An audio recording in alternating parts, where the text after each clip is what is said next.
Australia.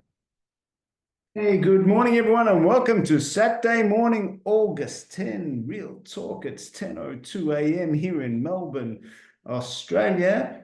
Tyler Levy's birthday. Happy birthday, Tyler. I have no teenagers left in the house. For those of you who've got kids, mine are all grown up, 27, 25, now 20. Oh my God, I'm starting to feel my age.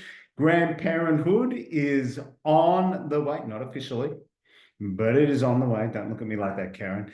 Kim Broemer, good morning to you in Perth, Western Australia, my friend. How are you on this glorious morning? It is glorious. Blue skies. There's no clouds. It's going to be a good day. It's going to be a great day. It's going to be unbelievable. And Brisbane, Katie, lovely to see you there. Obviously, the fan's not going up there, so it's not stinking hot yet, but that's okay. It's not freezing cold. We have New South Wales on the line. Renya, looking forward to seeing you this week. I know you were recently in Melbourne. Didn't have the opportunity to see you, but no problem. I'm coming up to Sydney to see you, spend a couple of days with you and the crew up in New South Wales. Kim, Karen, on the road. I don't know where you're going, but you're all dolled up. Is it football? Is it racing? Where is it? Unmute yourself. Racing? Football. Football. We're off to Warrnambool. Yeah. Oh my goodness, just a leisurely 17-hour drive to watch a few people go bash themselves up. Good on you, Wonder Mum, for doing that. Gee whiz, unbelievable. Guys, we played a little song. Karen, I'm just going to put you on mute there. If I could start again, if I could make it all happen, we can't turn back the hands of time, Kim. It is what it is. We're exactly where we are right now. We're where we should be. We've learned a few lessons, some trials and tribulations. Everything is exact. Everything is perfect. Everything is planned. Let's not start questioning it. We are on our journey.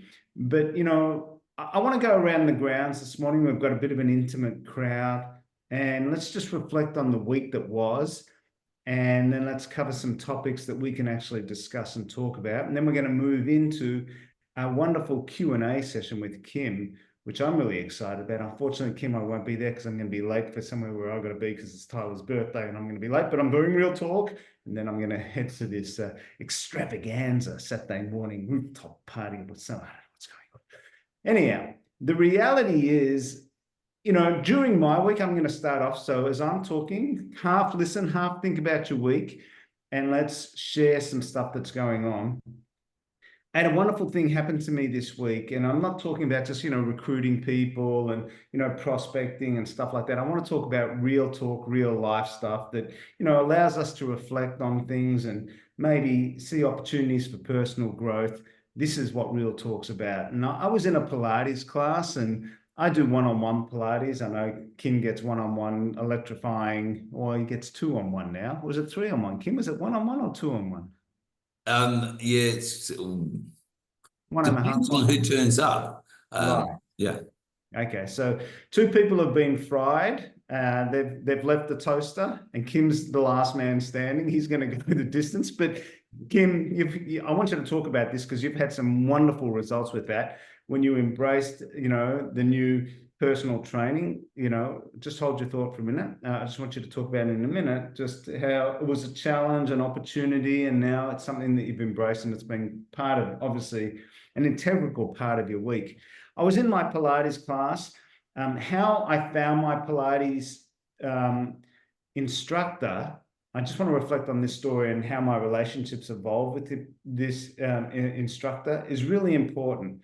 I try and operate my life, and I want everyone to write this down, with no appointments necessary, no ordinary moments.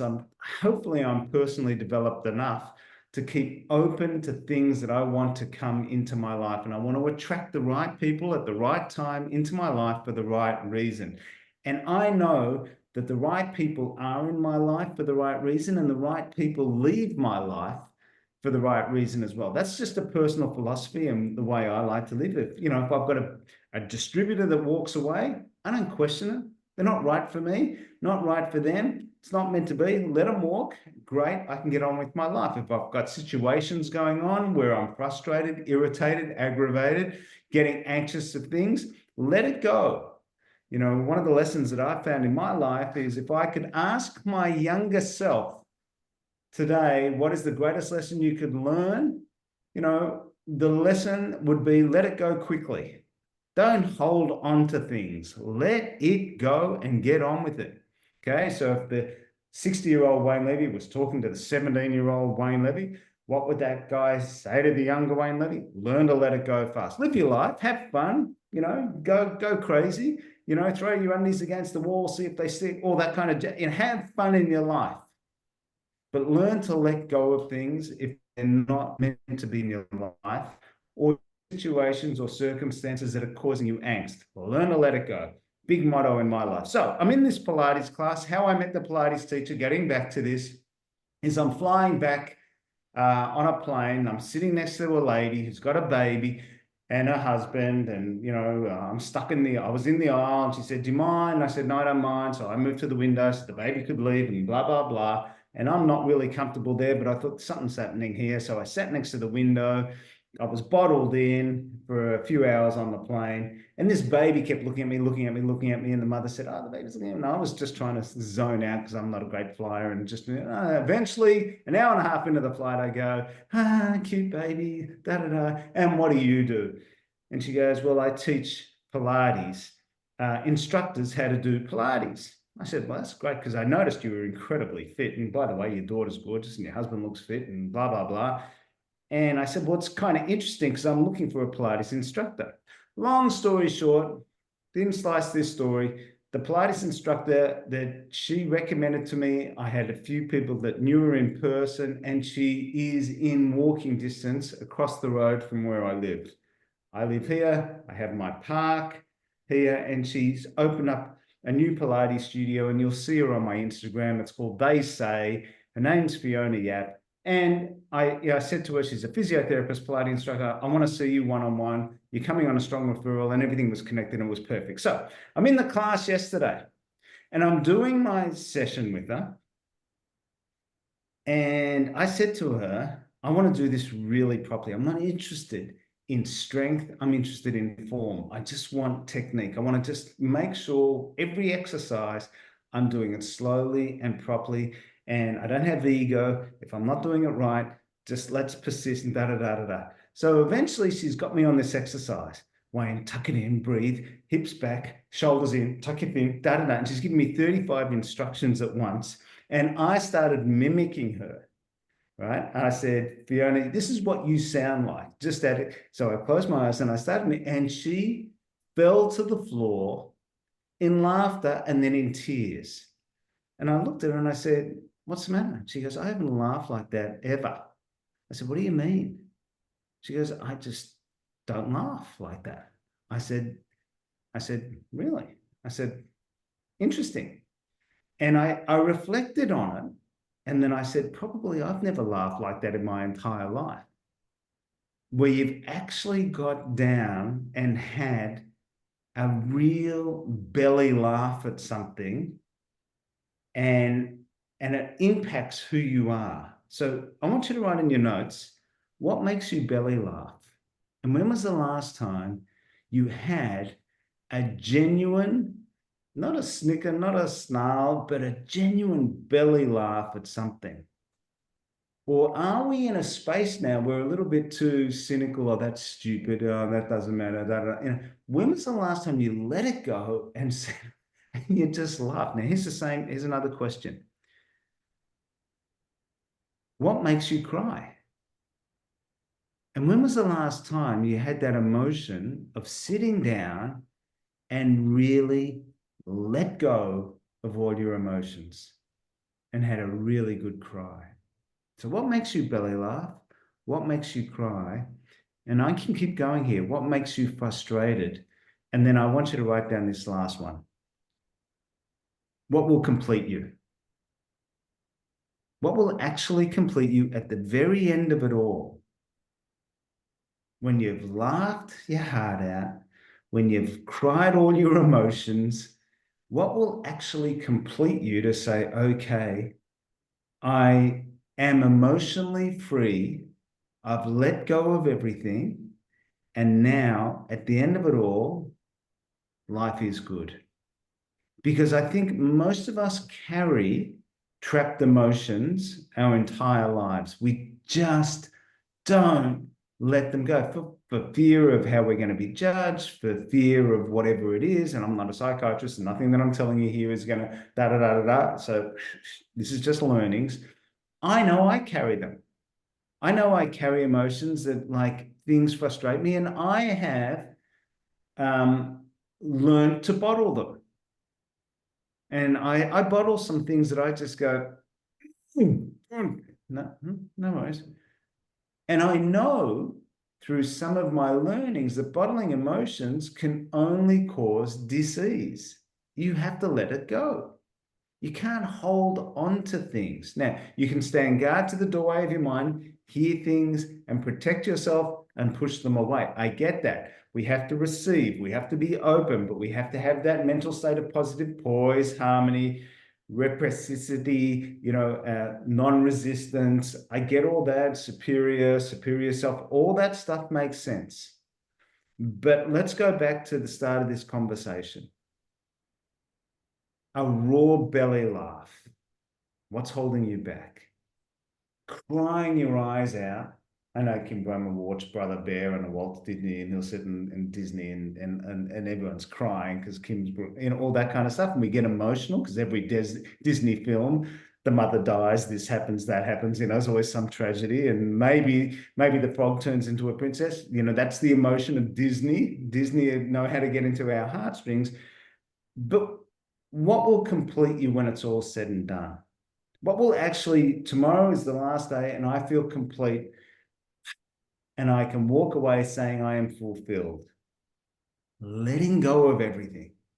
So we've got a clean slate every day to move forward. Let's go around the grounds. There's a bit of head nodding. Katie, I'm going to go to you. I know you've been on a little bit of a journey. Let's talk about some of the emotions. When was the last time you had a great big belly laugh, either at yourself or at something that, I find it hard personally. I'm being vulnerable here. I don't laugh a lot. I might have an occasion, I'll have a conversation with Kim and we'll smile and laugh, but I don't, I hear other people and I just watch them laugh. And I was in circumstances last night, I'm just watching all these people laughing. Like, what the hell are you laughing at? I don't know, whatever. They're laughing at life. They're laughing for the sake of life. I don't do that. I don't know if it's good or bad. Let's talk. How are you feeling about it? It was really funny when you said that at first. I was like, I had to think about it, which was really worrying in a way because I'm thinking I should be laughing because I can remember the last time I cried. Actually, it was probably about 3 months ago. I was on a Darwin trip and the crew that we were having dinner down at the hotel and they were just mimicking, I can't remember, Little Brit or Little Britain or something, that show. And the girls just had me in like stitches. I literally could not breathe. It was like hilarious. And she was just mimicking them. And I don't know, that whole trip we were laughing, which I'll never forget that trip because I'm only new to the Brisbane base in the last year. So yeah, I remember that crew and that trip like it was yesterday. So how long ago was that? How long ago was that great big belly laugh? Probably 3 months ago. 3 months ago. So, like a quarter of the year goes by before you have that emotion of euphoria of, laughter. Why don't we put ourselves in environments where we can get around those people? Because let's take yourself back into that space. How good did you feel when you just let it go and it doesn't matter. You're just enjoying that emotion. It was great because the whole crew were in stitches. It was there was about 6 of us, and we were just laughing, and it just didn't stop even into the next day when we had breakfast as well, because we were talking about what happened last night and how funny it was. Yeah. Kim, let me go to you. When was the last time you had that real serious, and I'm not talking about a sarcastic laughing at someone for something that's gone, oh, this is, look at us. You know what I mean? That nice emotional belly laugh. I can't really think of it. I mean, it's been a long time. I have little ones, Yeah. Yeah. Yeah. I have little ones with And I do share them because I think, okay, it's good to, and that's some of those little social media little, videos that actually come up or reels that come up. But I don't go out looking for it too much because I know I could go down some rabbit hole and I'll waste another hour somewhere. But if crying, it's really easy for me. I just have to watch a Korean drama and I'm, some romantic thing and I'm in tears. But let's talk about this for a minute. Why is that emotion of crying, which isn't unhealthy, by the way, guys, versus the euphoric laughter, less common? Why do we, are we feeling sorry for ourselves? Are we emotional about the circumstances that someone else is in? We see the death or we see the tragedy or we see something going on and it just gets us, versus not having, and again, it's something that I think we all need to work on, to have that sense of such joy and happiness that we can laugh at things more often. Now, again, I'm talking to myself as I'm talking to you guys, because I see it. I see a lot of people, maybe I'm dumb, maybe I'm over mature, maybe I'm over analytical, maybe I'm just an emotional stoic, I don't know. But at the end of the day, I see and I go, what am I missing out on here? I saw this lady in the same circumstances as me. And she goes, I haven't laughed like that for years. I'm thinking, neither have I. This is a good topic for real talk. Why aren't we laughing anymore? Daniel, whilst you're driving and you're listening, can you unmute yourself? Does this make sense to you? Yeah, can you hear me now? Yeah. Can you hear me? Yeah, perfectly. No, it makes a lot of sense. In terms of belly laugh, I haven't belly laughed in about 18 months. Crying, well, it's sort of whenever I think about my dad, like when the emotion just comes up, I have a bit of a cry, then try to brush it off very quickly so nobody sees me. It makes a lot of sense, and it's also kind of makes you realize the importance of living in the moment, experiencing. I think it was Rodney who put up that video this morning about feeling all the emotions, feeling all the experiences. It brings you back to being human. Yeah, I didn't see that video, but it's funny that he posted that up and we're talking about this. The reality is, I think the message, and let's go around the grounds. Karen, I want you to, if you've got good internet, just buy into this conversation. Do we consciously need to look to be around, like Katie said it beautifully, being around that crew that makes you feel good more often? Like consciously get ourselves into that situation where you can go, I'm so enjoying myself here. Because so often, I said it to someone this morning, I said, I love people, but I just don't like being around them. The guy looked at me and said, what do you mean? I said, well, I do. I genuinely love people, but they just, they suck on my energy. I just don't like being around them so often. I need my space. And then the person said to me, well, maybe you're around the wrong people. And I go, interesting conversation again. I know I love being around our community. I love being around, Healthy Living International because it's uplifting. It's a good community. Maybe I'm not around them as often as I could be. And I suppose, Kim, that's why going to the events, sometimes you get that energy buzz at the front tables. You're just around some people. Again, you can pick and choose. But just in your experience, do you think, and again, Renya, if you're there and you can contribute, and anyone else, I'm happy for you to contribute here. Do you think we consciously need to get around more things that make us laugh, that float our boat, that get us more excited, or are we just stuck in a different emotional state where we're just trying to get through, as minimal fuss as possible? Renya, now that I can see you, what are your feelings and thoughts here? It's actually so funny you open up this subject because just like Katie, I was thinking, when was the last time I've actually really laughed from the bottom of my heart? And it makes you think, like we're living life and we're saying sometimes we're happy and we're content, but are we truly happy? Are we living in the moment? Like Daniel said, are we really, capturing every moment, or are we just rushing life? So I can remember the last time I was sad, I'll tell you right away, but one thing about me is I used to let my emotion with rise a lot, where now I don't know if it's a good or a bad thing, but I've learned to become stronger, and I'll actually give this hand on heart to this community, because without this community, I don't think I would have been able to build the strength that I'm at and the resilience that I'm at.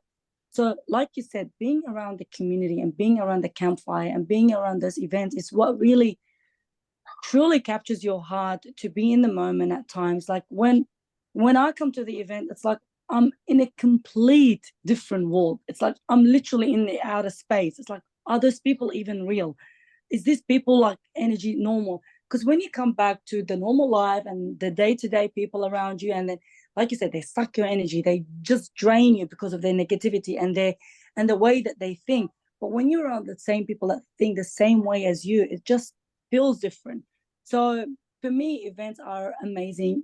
Being around this community, made me become the person that I am and the person that I will be becoming day in and day out, because of the resilience and the strength that I'm building every single day. Because before I would literally cry at the smallest thing, where now I try to understand, okay, no problem, it happened. What can I do about it? What is the next stage? How can I solve it? So, but I believe we definitely need more of a belly laugh where we actually truly feel it deep inside rather than just, faking it and smiling. But that also comes with the mindset that, okay, this is my energy. And now you guys can hear my girls. This comes with the energy where that you can, okay, what can I do about it? How can I bring it up? Like 2 days ago, I was on Instagram. This is a small example. In the morning, I'm so energetic when I wake up. So I'm like, hey guys, it's a power walk. Let's join. And I've had 3 people message me. They're like, we love your energy. Like, what do you do? I'm like, get on my product and you'll know what I'm talking about. You're in my community and you'll know why I'm like that all the time. So people do actually feel your energy. They feel it, like truly feel it. Just be around them. Give them as much positivity as you can, because once you do, this is what they lack, and that's when they will be attracted to you. I just hope that gave some value. Yeah, fantastic, Renia. And again, I just want to draw an analogy. And again, I'm talking for personal experience, and I've done this literally my whole life, and really only come to appreciate it more now, basically because of my daughter. That once a year I'll go to church. Okay, I'll go once a week. I'll go and get in that environment where everyone is energizing themselves to, what everyone believes is the same common cause, the same belief, the same experience. Now, I'm not saying everyone needs to go to whatever church they believe in. I feel that same energy there. When everyone sings the same hymn and when everyone's, praying the same way, it is a different vibration. I'm not, again, saying everyone needs to go to church and everyone needs to go. I'm just saying that's the kind of feeling that we need to get around often. Music, write this down, is a magnificent energy. Music is a vibration that will lift you up and no doubt put a smile on your face. That's why the DJing, for me, I enjoyed the DJing because it actually makes me feel good every Tuesday, Thursday. It energizes me, and hopefully some people feel good about some of the music as well. But make music as much as silence as a thing that gives you that internal smile. Okay? It's really, really important to get that internal smile from music. You can get it from, again, that cold shower can actually change the vibrational energy in you. It doesn't mean start the shower cold, get in your normal shower. Just do the last 10, 15 seconds and see how it tingles your nervous system. And you walk out of the shower, and I promise you, you're different when you go in. Here's another one that I want you to embrace. You ready for this? Hug. Hug a lot more. Hug a lot. We have a Facebook site that I coined called Hug a Lot. You can look it up. Hug a tree. Hug your partner. Hug a friend. Hug anyone. Just hug. Okay? COVID really moved that human connection away from each other. But let's get back to, again, that human feeling, that human touch. Okay? And again, associate Kim, Katie, I think it's so important. You only need 3 or 4 good people around you. I know I make daily calls to certain people and they just make me feel good just by hearing their voice. I think it's really important just to have a few go-to people in your life, then no matter what's going on, at least it makes you smile. And most of those people that you speak to on a daily basis can lead to a snicker or a laugh and start that good vibration feeling again. Everyone know what I'm talking about here? Everyone should have one or two go-to people. Katie, back to you. Let's keep talking about this because I want to ask you a real personal question. What will actually complete you now? What is, you know, if there are three things in your life, two things, one thing, nothing, what would complete you? What would complete Katie right now? In what way? Can I ask that back? Yeah, in Do you every mean way as that in you for feel satisfied, completely satisfied to say, you know, I really feel complete. My life, I've had a good life. When you can actually look at yourself in the mirror and say, I did good. I'm leaving, you know, it's a bit of a Boy Scout thing. I'm leaving this in a better place than I found it. You know, I just feel good about what I've done. Because we're so much in pursuit of trying to get somewhere the whole friggin' time that, like what Renya said, that we, you know, most of us are in a space of constant trying to get somewhere. Hang on. Just remember where you are now. And if you feel good about where you are now, Jim Rowan, feel good where you are now whilst you're in pursuit of where you want to go. But you've got to feel comfortable where you are now. So my question is to you, are you comfortable and complete where you are now? Not completely satisfied because maybe there's some goals which are really important, but right now your space.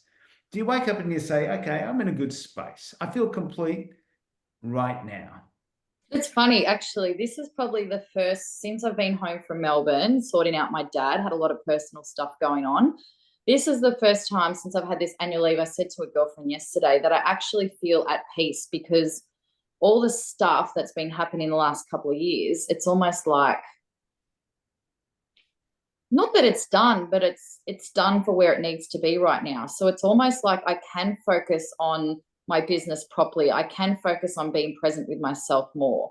So yeah, that's very strange that you're bringing that up. I feel like that's a little bit almost like not like a parallel universe, but I'm like, oh wow, I'm almost like, are you talking to me about this today? Because this is actually, I'm actually good, which is not to say I wasn't good before, but there was always something going on, whether it was to deal with dad or moving house or, always anticipating the next thing. Now it's like, okay, so what do I do with myself? I'm going to work, yes, but I know that that's not just going to fulfill me. So this is the reason why I've come gung-ho into this again, because this is my project. This is my baby, I guess, moving forward now.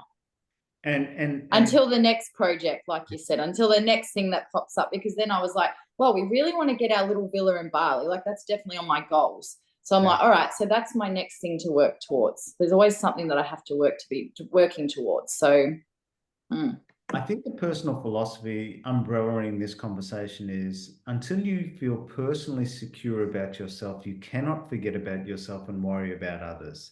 When you're in that space that everything around you feels good, then you don't get so affected. And I think, again, I'm talking to myself, that when you're in that place, then you'll learn to laugh, and then you'll learn to cry, and you'll learn to observe a lot more because your feet are on the ground and you're secure. You're not worrying about everything. You're now completely open to everything, only taking in what you want to take in, but you feel very secure. I think a lot of people, and I talk to myself, that one of the reasons that I'm not, it doesn't mean I'm sad, doesn't mean I'm depressed, doesn't mean I'm anxious. I'm just saying, what am I laughing? And the guy actually said to me this morning, he said, maybe you're incomplete with an area of your life that's not allowing you to laugh. And again, maybe he's right. But again, I can go back the years. I get on the golf course. I mean, yesterday, almost got a hole in one, got a couple of birdies, and someone said, give me a smile, Wayne. I go, whatever. I just don't get excited about things like that. It doesn't excite me. Whilst my playing partner gets a birdie, and I go, man, it's a ball in a hole. Get it in perspective. Boy, what are you excited? But some people get excited about things. For me, I just let it go because I know that the next shot, it could be out of bounds. So it's an interesting way to be in the moment and just, they said, just enjoy it. And I said, I do enjoy it. I smile internally. I don't have to jump up and down. Does that make sense? Kim, over to you. Is this making some sense, this kind of conversation? It's interesting. We're all different how we react and respond to things, but I think there's some common denominators here about laughing and expressing that emotion of joy that maybe we're just holding back. Yeah, look, I don't know. I mean, I'm, being Greek, I'm a very emotional person. Us Greeks, we normally are, but we still have I have to remind myself most of the time, it's the voices that are going in your head, the things that you talk to yourself about, the things that you worry about. 97% of everything that you're worrying about is actually not going to happen. There's only 3% that actually will affect you, and you can't do anything about them. So why worry in the first place? I've always got to go, oh, I've got to stop that. I've got to think positive. I can't help the way I feel. I can help the way I think and act. The music part, I found I haven't put music on in the house for a long, long time. And we had somebody coming over recently for dinner, and I thought, oh, I better put some music in the background and so forth. And I put it on, and I thought, it's weird. I've got this system that I can just put music on right around the house. and it made you feel fantastic, depending on what you chose. The laughter, I think I'm complete. I just worry about being totally complete, because maybe the universe says, well, you've done it all. Time for you to go on to the next planet. And I'm going, no. I've still got lots of things to do. I got these, and then when I start looking at my goals and things that I've got to achieve. And most of my things now, I've got to a point in my life where it's not about things anymore. Like after a while, like I've got 8 samurai swords that go back to 650 years ago. And I go, well, what do I need another one? I mean, what for? I mean, why do you need these things? So it's experiences. And, let's go and see if we can touch somebody's life. That's why I look at Herbalife as a gift. The gift of the products that we can give somebody to change their life, and the gift of financial freedom if they're willing to work. But let's talk about personal experiences for yourself. Like I talk about personal experiences for me, again, watching the sunset, watching a sunrise, having those personal experiences again is a fulfilling part of living, because you've got choices, you've got freedom. Do you deny yourself the opportunity to say, oh no, I'm just comfortable? Because again, the mind says, stay safe, stay comfortable, can't be bothered. Yeah. And I think part of living is to go out there and tick off all those experiences. Yeah, and sometimes get yourself uncomfortable, because I mean, Mariani and I were talking about the other day. We've been here for 18 years in our house, and like maybe it's time for us to go, maybe move on. Not to Melbourne. No, too cold. But maybe find another abode where we can experience a little bit more, something else, something different. I mean, I don't know, want to get rid of my Japanese garden. I've always wanted koi, a koi pond, feed the fish. But maybe I should join Katie in Bali, and we can have a little, place there, and we can have some koi and look after some fish. I don't know. I'm liking putting myself out there, but I have to force myself, because, and I say this in the wrong tense, I call myself a Taurian, and we just don't like people. We just like to sit at home, read a book, don't go out. So I got to push myself to go and once I do something, like my speed fit is twice a week.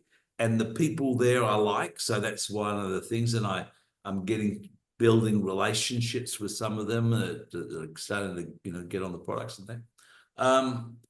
But hey, laugh. Yeah, I laugh. I think everything's pretty funny, actually. I mean, As long as again, we don't live in regret. Regret for the things maybe we should have walked away from, or regret for not trying to do new things that we wanted to experience. I think that's a big lesson as well. I mean, like what Kim said, I think the worst thing to ever say to yourself is I regretted not doing that, or trying that, or having a go at that. You know what I mean? So, and I'm not talking about, there are things that probably I will never do. I'm not going to bungee jump at my age and say I regretted not bungee jumping, because my body will fall apart. My head will go one way, my back will go another way, and my knees will go. So I'm not going to, within limits, there are things, but here's a great thing on your checklist. What are the things that I'm still yet to experience that I want to still experience? These are the things that we just have to tick off, because when you tick them off, it makes you smile. I remember the late great Gary de Broemer used to say, watching the sun set, watching the mist rise, quoting Jim Rohn, of all the experiences that we can have in life. And, I think those emotions, we just need to, as individuals, just take more note of. Kim?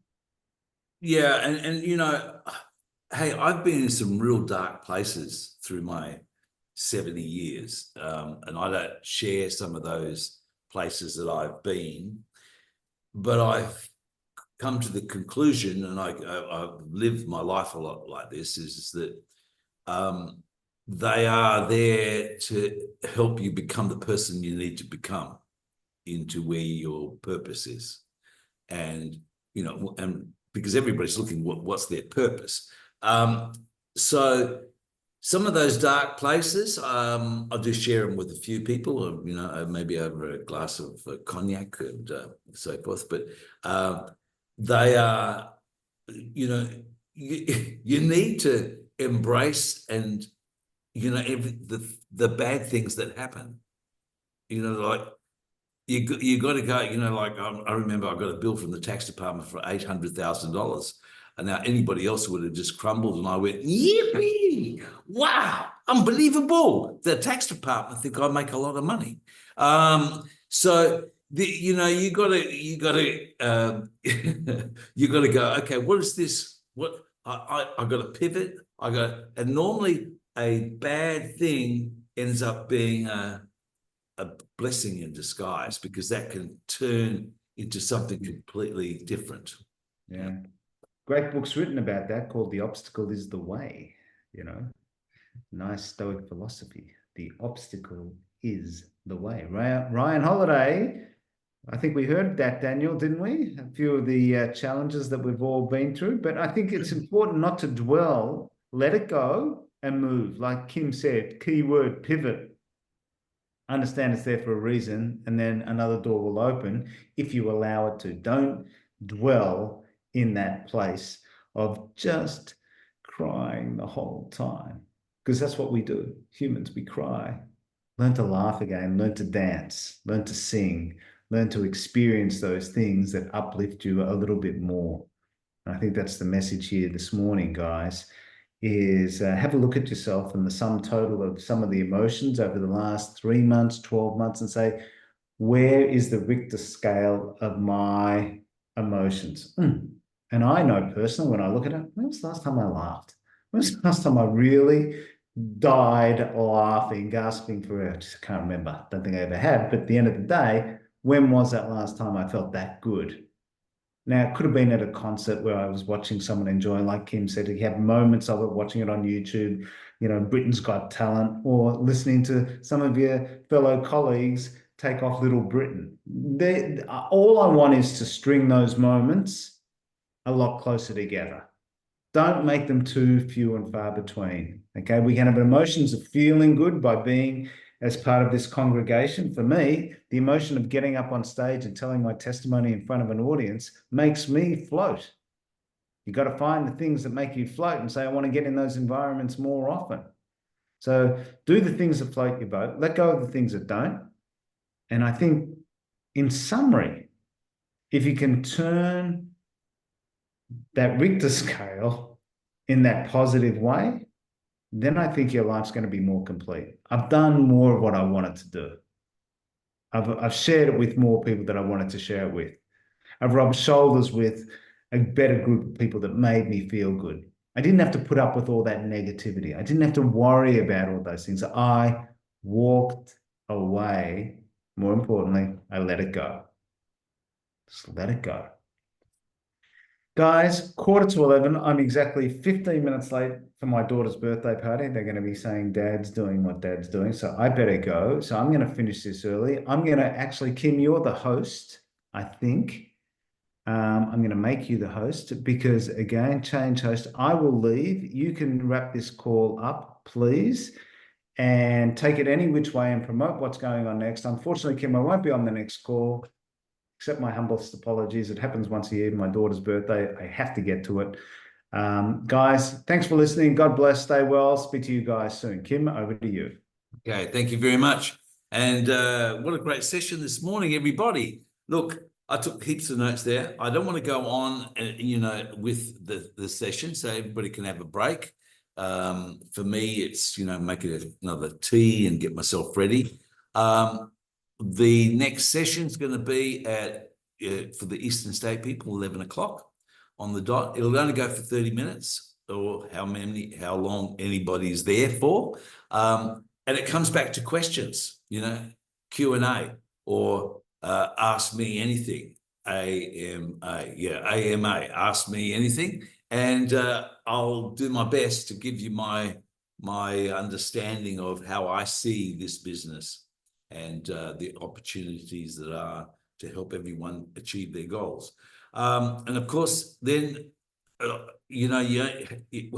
reason why you have a meeting is to promote the next meeting. So that's what that promotion is. And of course, next Tuesday, we have who we are, what we do. We all know that that's the important of who we're getting around this weekend to put in front of some product testimonials, some business testimonials, and a little bit of a product showcase, followed by Thursday, the same thing for 30 minutes, and then going into our 90-day plan, Mark Hughes 90-day plan, with the unbelievable Amy. And Amy and Lee sent their little apologies for not being on here. They've been, again, little Levi's been having some issues, and so they're dealing with that, and we wish the best for them.